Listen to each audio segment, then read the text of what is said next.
Nos primeiros vídeos do curso, vimos que aos atributos do AKB, que corresponderão ao conceito de atributo da tabela do banco de dados, devíamos atribuir um tipo de dado que possa corresponder a um dos tipos de dados válidos no banco de dados. Assim, por exemplo, tínhamos utilizado para Attraction ID o tipo numérico sem decimais e para Flight Price, o numérico com decimais.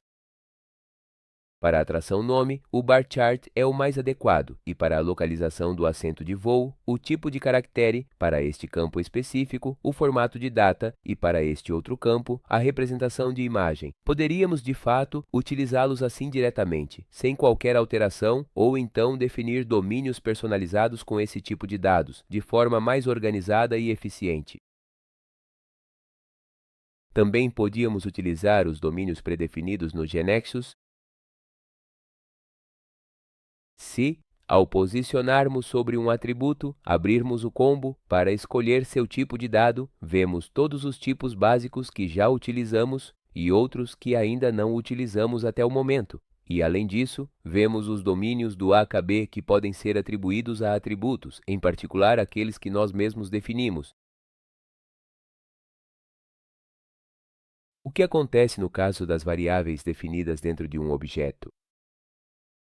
A grande diferença é que as variáveis não têm relação com o banco de dados. São espaços de memória dentro do programa em que se encontram, por exemplo, um web panel. Podem ser usadas para armazenar, durante um trecho do programa, o valor de algum atributo, mas é preciso entender muito bem que, enquanto a variável pertence ao programa, o atributo pertence ao banco de dados. São duas coisas diferentes, embora possam armazenar o mesmo tipo de dado.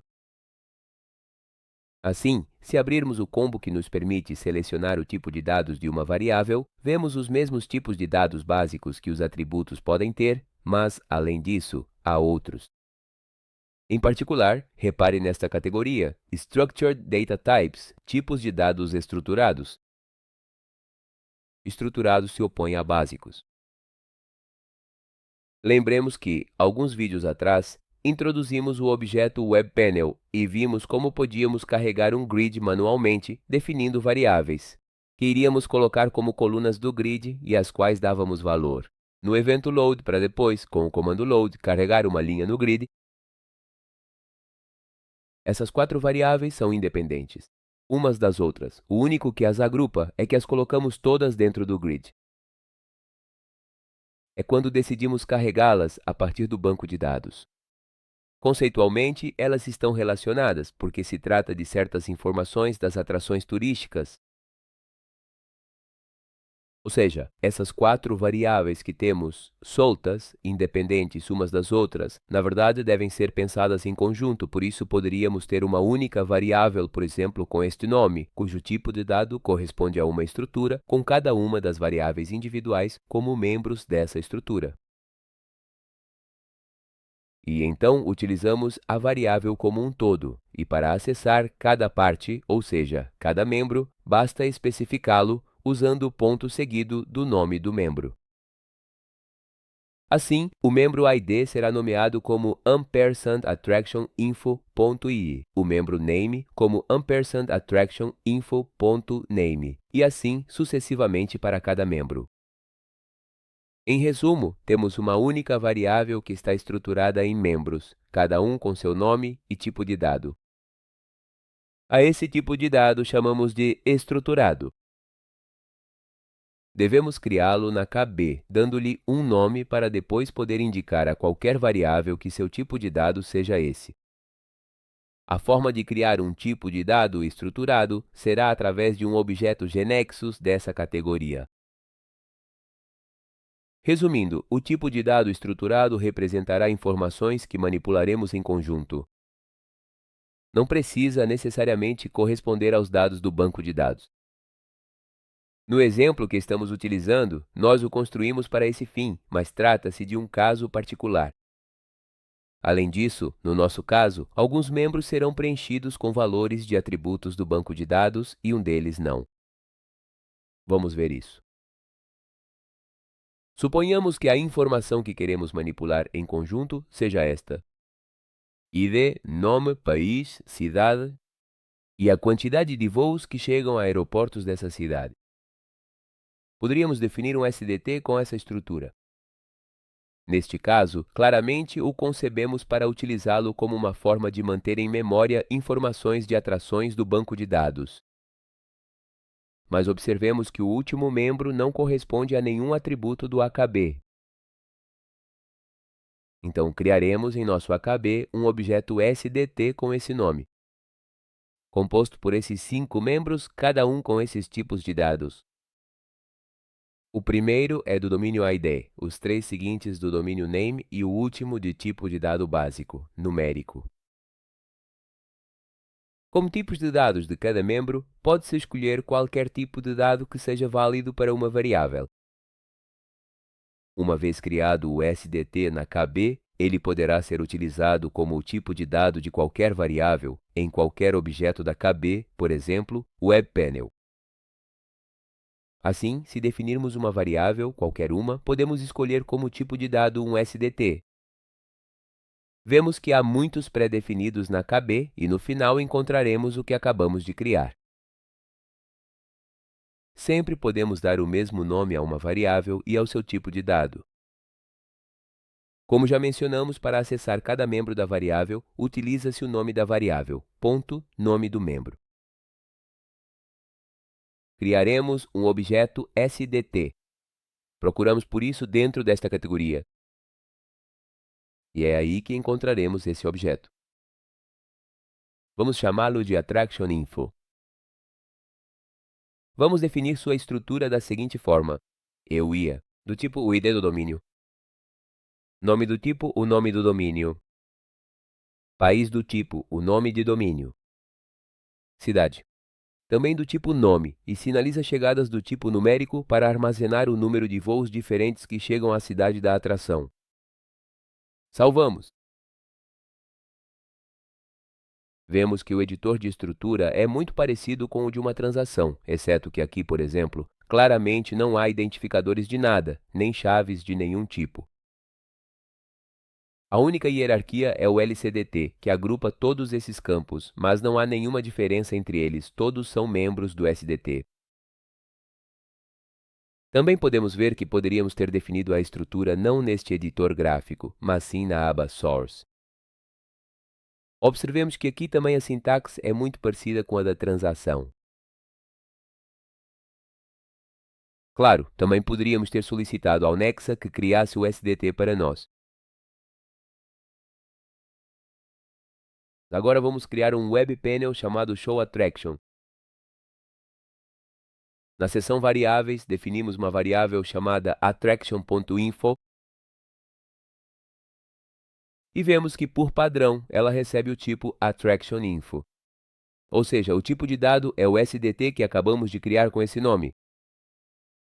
Se abrirmos o combo e procurarmos dentro do SDT, lá o vemos.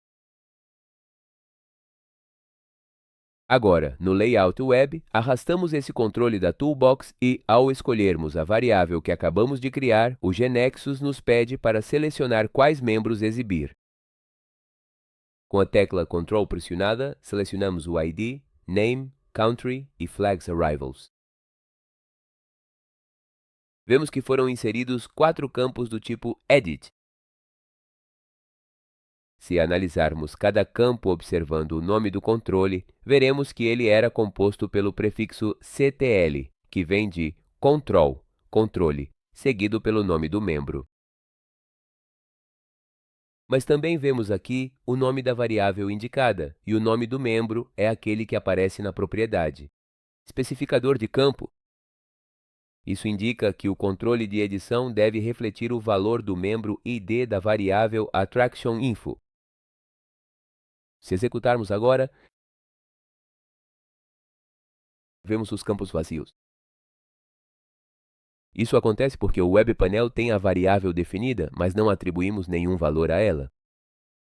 Agora, se em algum evento apropriado do WebPanel escrevêssemos este código, onde estamos atribuindo esses valores a cada membro da variável AttractionInfo, então veremos isso em execução.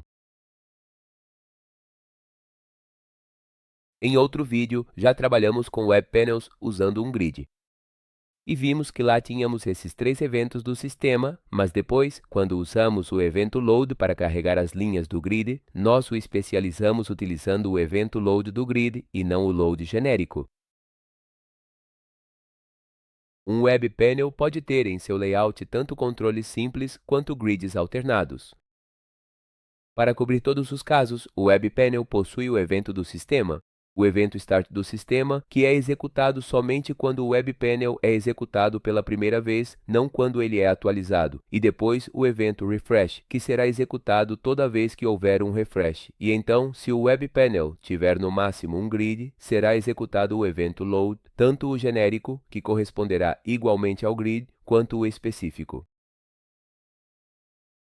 No nosso caso, não temos nenhum grid, portanto, poderíamos colocar nossas atribuições aos membros da variável estruturada em qualquer um desses dois eventos.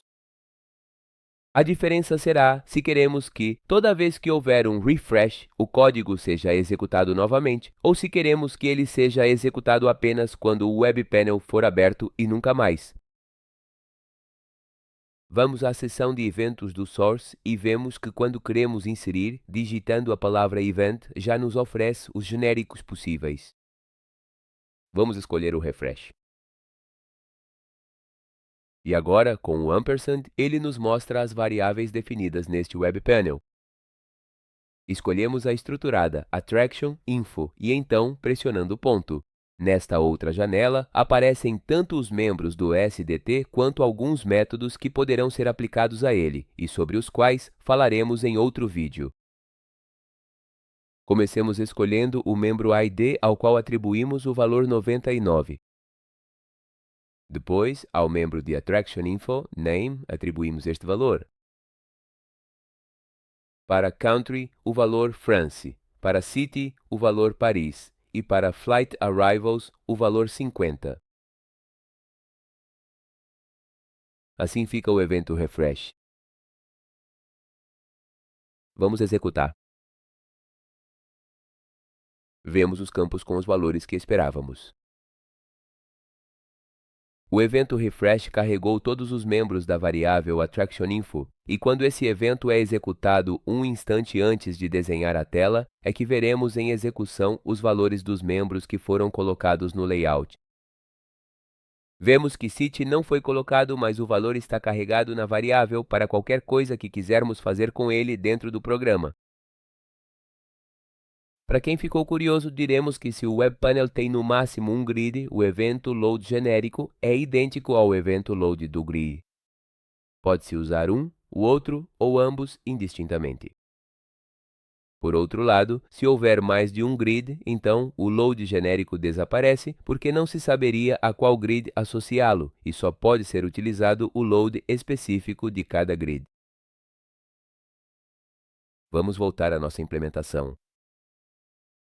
Aqui atribuímos à variável valores hard-coded, ou seja, escritos diretamente no próprio código. Suponhamos que queremos carregar na variável estruturada os dados da atração correspondente ao Museu de Alubre, que está armazenada no banco de dados. Para isso, utilizemos o comando forEck para buscar em Attraction o registro que corresponde ao nome da atração. A cada membro da variável, atribuímos o atributo correspondente, exceto a Flags Arrivals, que por ser um dado que não está no banco de dados, por enquanto atribuímos um valor manual. Em outro vídeo, veremos como calculá-lo. Executamos o Web Panel e vemos que agora exibe as informações da atração obtidas no banco de dados. A atualização é executada, a tabela é acessada, a Attraction é filtrada e este registro é recuperado, e os valores desses atributos são obtidos acessando a versão estendida para Country Name e City Name. Podemos ver isso na lista de navegação. Aqui vemos que ele acessa a tabela de países para recuperar o nome do país e aqui a tabela de países, cidades, para recuperar o nome da cidade. Nome da cidade. Mas, além disso, percebemos que aqui está escrito para a primeira attraction e não para cada attraction. Por quê? porque ao ter um índice único por attraction, name, no máximo, encontrará um registro que atenda ao filtro. Pode ser que não encontre nenhum, mas caso encontre, será um e apenas um. Então, a variável ficará carregada com os valores extraídos desse registro e para o último membro, o valor fixo. E isso será o que veremos na tela. E o que aconteceria se o for-each iterasse por vários registros e não apenas por um? Por exemplo, se filtrássemos por country name, France, na primeira iteração, a variável será carregada com os dados deste registro, e na segunda iteração, irá sobrescrever os valores dos membros da variável, de acordo com os dados deste outro registro. Quando o evento termina, a variável ficará com esses valores. Portanto, é assim que veremos a tela em execução. Aqui já alteramos o código. Vamos executar para confirmar. Vemos que agora a lista de navegação realmente diz for each attraction e não mais for first. E aqui vemos o painel em execução mostrando, exatamente como esperávamos, o último registro iterado. Observemos que esses campos que estão sendo carregados pelo programa, na verdade, não são somente leitura, então o usuário pode sobrescrevê-los. A variável estava com esses valores quando o código do evento refresh foi executado, o que fez com que a tela fosse exibida dessa forma. Quando o usuário faz essas alterações nesses controles de edição, esses 4 membros da variável serão automaticamente sobrescritos. O que acontecerá ao ter esses valores inseridos pelo usuário? Na verdade, poderíamos ter um web panel que fosse apenas para o usuário inserir dados e, em seguida, ao pressionar um botão, chamasse outro objeto GeneXChoose. Por exemplo, um procedimento, passando essa variável estruturada como parâmetro para que esse outro objeto receba esses dados em sua própria variável SDT. De forma que possa fazer algo com as informações de seus membros, como, por exemplo, carregá-las no banco de dados em lote. Sobre isso, trabalharemos mais adiante. O foco deste vídeo foi aprender o que é um tipo de dado estruturado e como representá-lo no GeneXus como um objeto GeneXus, e que, a partir daí, pode ser utilizado como o tipo de dado de qualquer variável. A grande vantagem dos SDTs é poder agrupar todas as informações que nos interessam, neste caso, de uma entidade, podendo adicionar itens que não correspondem a atributos do banco de dados, como Flights Arrivals, que veremos mais adiante como calcular. Vimos que a maneira de nos referirmos a cada membro era especificando-os, com o nome da variável SDT, seguido de ponto, seguido do nome do membro. Criar um SDT na KB é justificado se essa forma agrupada de informação for ser utilizada em vários objetos. Por exemplo, quando um conjunto de informações agrupadas é trabalhado em um objeto, e também em outro, ao qual inclusive pode ser passada a do primeiro por parâmetro.